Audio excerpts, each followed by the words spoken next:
Hey everyone, for those of you who joined the Zoom chat, thank you for joining it, but I did tell a couple people that I would make a short little video and maybe try to help you with some of these problems if you really didn't understand what was going on.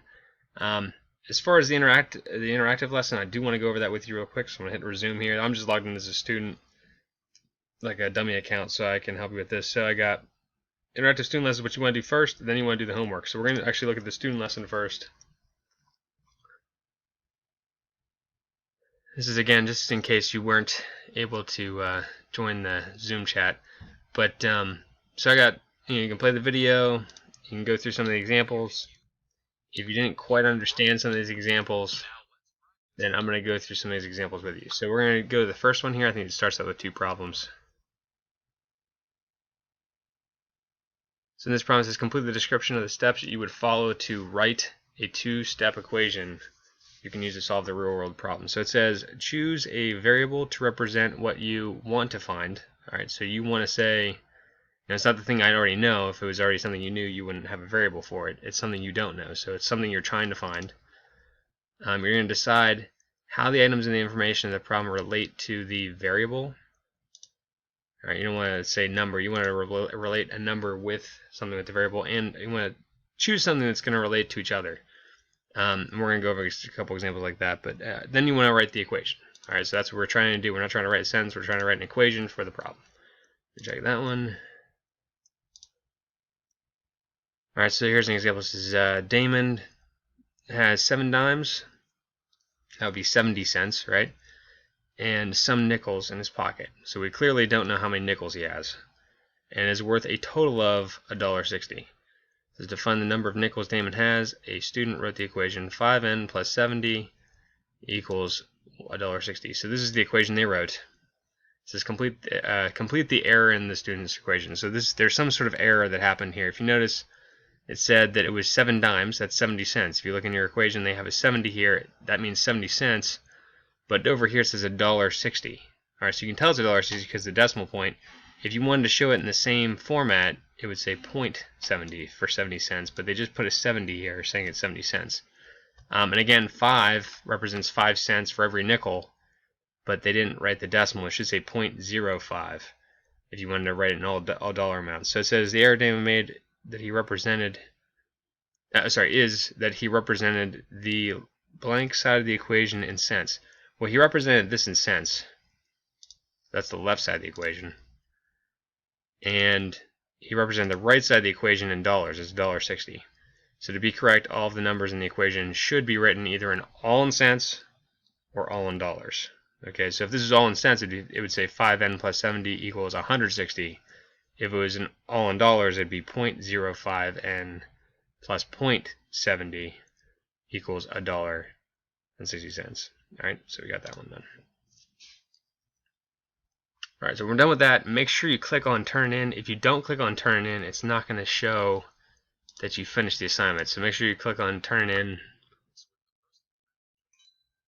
And then we're going to move on to the next section, which is more practice problems. I'm going to go over a couple more of these with you. Again, this is just for the people that missed the Zoom meeting. I wanted to go over a couple of these with you. Even if you weren't here at the Zoom meeting, I don't think I went over these specific problems, but I'm going to go over them with you now. So as far as modeling an equation, it says 2x plus 5 equals 7. The long boxes, the long rectangles, represent the variable, like the coefficient with the variable, so like 2x. So this represents one positive x, because there's only one long box there. This represents 2 x's, this represents 2 x's, and this represents 1 x, because that's telling you how many boxes there are that have a variable with them. The long box represents the number of variable boxes. The little boxes represent the individual numbers without the variables.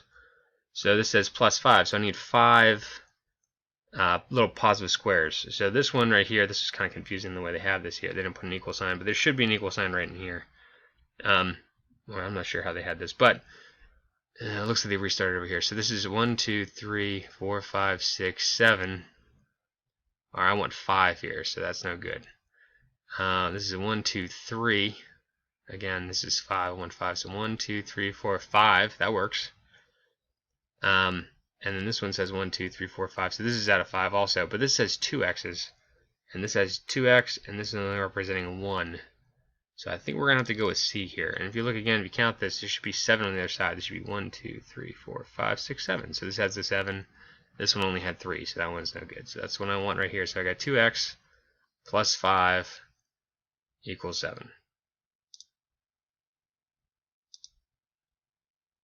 Next. Alright, so the group of adults plus one child attend a movie in a movie theater. Ticket costs $9 for adults, $5 for children. The total cost of the movies is $41. And the equation to find the number of adults in the group. Okay, so total cost. That is a super hint right here. The whole equation is going to equal this. You always want to try to find that total cost first because that's usually what's going to be written over on the other side of the equation. So I have equals, the whole thing is going to equal 41 because that's the total cost you're paying for everything in the movies. Now what you're paying for is a child and some adults. It said one child, and that one child is going to cost $5, so that's going to be by itself. So I got $5 for the one child. The A represents the thing I don't know, the thing I'm trying to find, which is the number of adults. But I do know that it's going to be $9 for every adult, so that's why we're going to put 9 with that A. So I got $5 for the one child, $9 for every adult. If you add that all up, you'll get $41. Alright, complete the word problem. It can be represented by 5x minus 125 equals 375. Okay, so 375 is the end result. So that should be easier to find. But it says Azam received blank paychecks for X dollars each. Well, as soon as they said X dollars each, and you look at your equation, here's your X. You're looking for the thing that's relating with the X is going to be that 5. So it should be 5 paychecks for X dollars each because the 5 and the X are related in this little word problem here. And then he spent blank dollars on rent. You're going to be losing some money there. And had blank left over. Okay, so the leftover amount is going to be 375 because that's the total amount you're left with at the end. You're going to be paying 125 for the rent. So that's how much it's going to be for the rent. So how much was each? Okay, so we have that. That one's good. Alright, so complete the description of the steps you would follow to write a two-step equation. Alright, so it says choose a variable to represent what you need to find. Decide how the items of information in the problem relate to the variable and to each other. You're trying to figure out the number and the variable and where they belong. And then you're going to write your equation. So you're going to write the equation. Alright. Complete the description of how to model negative 2x plus 8 equals 29 in algebra tiles. Okay, so in algebra tiles. So now we got negative 2x. I need 2 long boxes with a negative sign in them. So it says you would need 2 negative variable tiles. Then it says plus 8. So that means I need 8 positive squares. So the little squares. So we have 8 positive 1 tiles on one side of the line. And the equation is going to be equal 29 positive 1 tiles on the other side.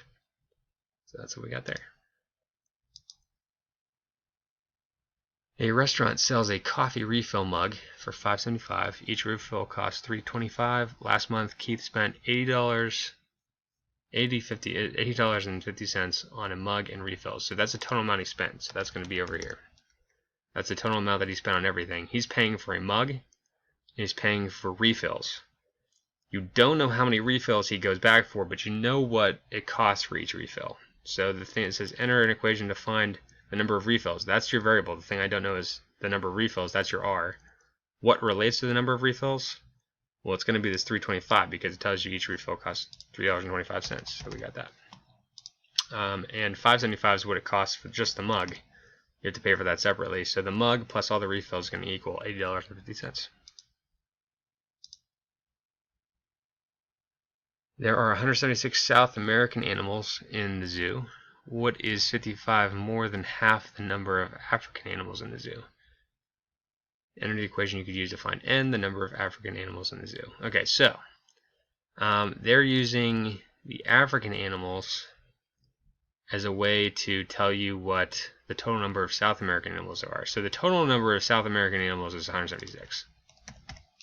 That's going to be what the whole thing is going to be equal to. As soon as they say half the number of, when they say half of something, it means you're dividing something by 2. So it looks like you're taking the number of African animals, which we don't know, and we're going to divide that by 2. And if you find 55 more than that number, you're going to get the number of South American animals. So we want to say plus 55. So I have half the number of African animals plus 55 is going to equal the number of South American animals. Heather has 485 in her savings account. She withdraws, meaning she takes out $20 per week for gas. In her equation, Heather can use to see how many weeks it will take her to have a balance of $205. Okay, so currently she has $485 in her savings account, and she's taking money out. Okay, so they're setting us up with subtraction. So we're going to take 485, which is what she had. You're taking away $20 every week. So it looks like the number of weeks is X. This is how many weeks. That's the thing we're looking for. It's the thing I want to know. I'm trying to find. So that's going to be your X, and the number that relates to that was 20. I'm taking out $20 per week, and then we're going to be left with $205.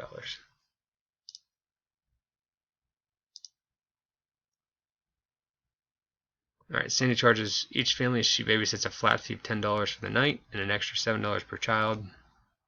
Kimmy charges $31 per night, no matter how many children she has. Okay, so Kimmy's just charging $31 no matter what. Sandy's charging $10 no matter what, but she's also going to add in $7 for every kid. So we're going to set this up so they're equal. It says enter a two-step equation, compare the two girls' charge, and find their fees are the same. Okay, so when they're the same, well, this is what Kimmy is going to charge no matter what. And Sandy's going to charge $10 no matter what, plus an additional $7 for every kid. So 7 times the number of children. Alright, so now they're going to ask us to solve this. It says, how many children must a family have for Sandy and Kimmy to charge the same amount? Okay, so for them to start to charge the same amount, this side has to equal 31.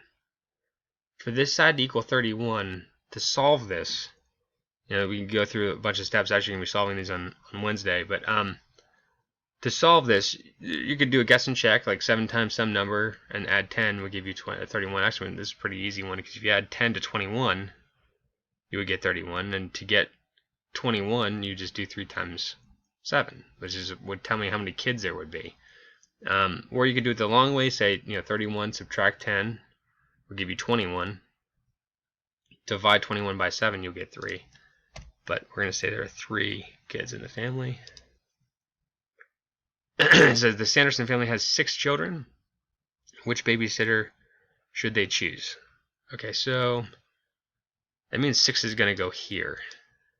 So 7 times 6 is 42, plus 10 is 52.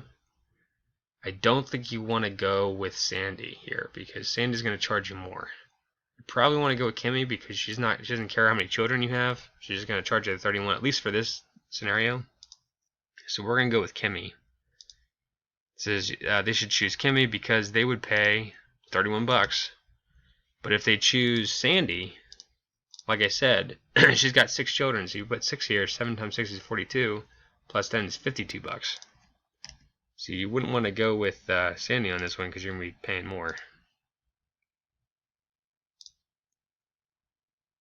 says each student wrote a 2-step equation. Peter wrote an equation 5x minus 4 equals 13. And Andre wrote equation 2x minus 16 equals 52. Teacher looked at the equations and asked them to compare them and complete the description. Alright, so it says to get Andre's equation, you can multiply every number in Peter's equation by, well, here's Peter's equation. What would you multiply each thing by to get 20x minus 16 equals 52? Well, it looks like 5 times what would give you 20x? Maybe 4? 5x times 4 would give you 20x. 4 times 4 would give you 16. 13 times 4 should give you 52. So it looks like you're multiplying everything by 4.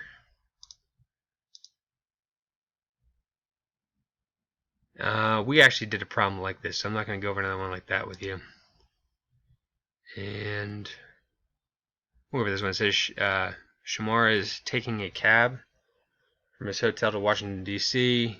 in Washington, D.C. to the Lincoln Memorial in his rush hour, and the cab company is charging an initial fee of $3 plus 30 cents per mile. His cab fare comes to $6. What equation should Shamar, or what could Shamar, says who forgot his watch, use to figure out how many minutes? Alright, so we don't know how many minutes. We know that they're